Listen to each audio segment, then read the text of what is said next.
নেতাজি সুভাষ, কবি সৌম্যকান্তি চক্রবর্তী।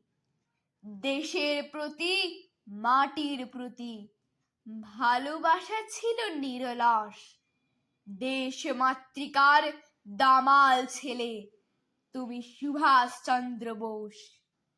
দেশের সকল লোকে তোমায় নেতাজি বলেই জানে।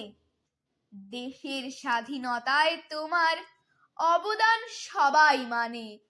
না থাকলে তুমি, হে বীর সংগ্রামী, ভারতবর্ষ স্বাধীন হতো না। তুমি তো ছড়ালে স্বাধীন চেতনা। আজ এই স্বাধীন ভারতে তোমায় প্রণাম জানাই। ভারতবাসী যেন কখনো তোমাকে ভুলে না যায়।